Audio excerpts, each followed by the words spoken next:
আসসালামু আলাইকুম রহমতুল্লাহ। প্রিয় দর্শক, আজ নিয়ে এসেছি মজাদার বট ভুনার রেসিপি।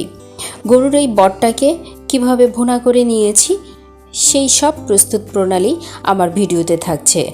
আজ এই বটটাকে ভুনা করে নিয়েছি নারকেলের দুধের সাহায্যে। নারকেলের দুধে যে এটা এত বেশি মজা হয় সেই রেসিপিটি আজ শেয়ার করব। চলুন তবে পুরো প্রস্তুত প্রণালীতে। গরুর বট ভুনা করতে আমাদের লাগছে এখানে পরিষ্কার বট। এটাকে আমি আগে থেকে পরিষ্কার করে নিয়েছি, লবণ হলুদ মেখে জাল দিয়ে নিয়েছিলাম। এখন এটাকে ছোট ছোট টুকরো করে নিয়েছি। এই পর্যায়ে আমি গরম পানি দিয়ে এটাকে ধুয়ে নিব। এটা ফ্রিজে ছিল, সেখান থেকে বের করেই রান্না করছি। কিছু সময় এটা ঢেকে পরিষ্কার করে নেব। পানি থেকে তুলে নিয়েছি এখানে। আর এখানে নিয়েছি একটা আলু কেটে, একটা আলুকে ছোট ছোট টুকরো করে নিয়েছি। আপনারা চাইলে এই আলুটা ব্যবহার করতে পারেন। আর এটাতে নিয়েছি নারকেলের দুধ করে, নারকেলটাকে কোড়া করে দুধটা বের করে নিয়েছি। এ পর্যায়ে আমি রান্নাতে চলে যাচ্ছি। চুলায় একটি কড়াই বসিয়ে দিয়েছি এবং তাতে পর্যাপ্ত পরিমাণে সরিষার তেল দিয়ে নিচ্ছি।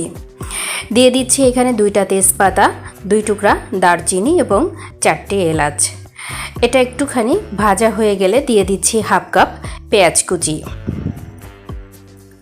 সময় নিয়ে পেঁয়াজটাকে ভেজে নিচ্ছি। এ পর্যায়ে আমার পেঁয়াজ ভাজা হয়ে গেছে। দিয়ে দিচ্ছি এখানে একটি মশলা পেস্ট।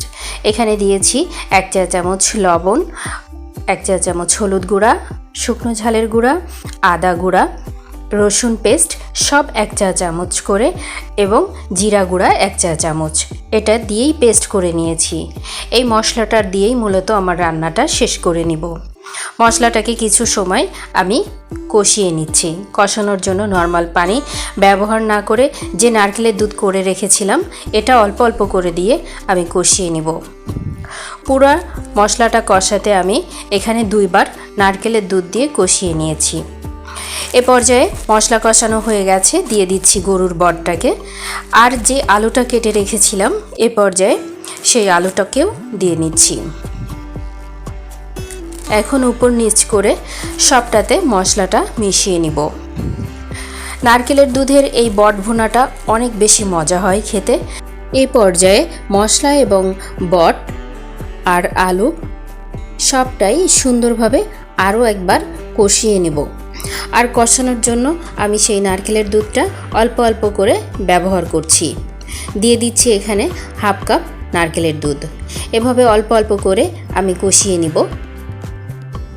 সময় নিয়ে যে এই গরুর বটটাকে যত আমি কষিয়ে নিব টেস্টটা তত বেশি বেড়ে যাবে। একটু সময় হাতে রেখেই রান্নাটা করে নিলে বেশি ভালো হয়। এ পর্যায়ে আমি ঢেকে কিছু সময় রান্না করে নিচ্ছি। এখন যে বাকি নারকেলের দুধ রয়ে গেছে সেইটা দিয়ে পুরোটা দিয়ে আমি 30 মিনিটের জন্য ঢেকে রান্না করে নিব। দিয়ে দিয়েছি এবং এটাকে ঢেকে দিচ্ছি। 30 মিনিটের জন্য আমি অপেক্ষা করব। 30 মিনিট পর আমি ঢাকনাটা উঠিয়ে নিলাম এবং এখানে দিয়ে দিচ্ছি 1 চা চামচ টালা জিরা গুঁড়া এবং 1 চা চামচ দারচিনির গুঁড়া। এই গুঁড়া মশলাটা স্বাদটাকে আরেকটু বাড়িয়ে দিবে। এ পর্যায়ে আমার রান্নাটা কমপ্লিট। আমি নামিয়ে নিচ্ছি। আমি তুলে দেখাচ্ছি কত সুন্দর হয়েছে নারকেলের দুধের এই বট ভুনাটা। খুব সুন্দর দেখতে হয়েছে, কালারটা চমৎকার আসছে আর খেতেও অনেক বেশি মজা হয়েছে। এই চমৎকার বট ভুনা আপনারা খেতে পারেন রুটি পরোটা বা ভাতের সঙ্গে। খুবই মজা। সুযোগ হলে এমন করে নারকেলের দুধে রান্নাটা করে নিতে পারেন। আশা করি পরিবারের সবাই অনেক বেশি পছন্দ করবে।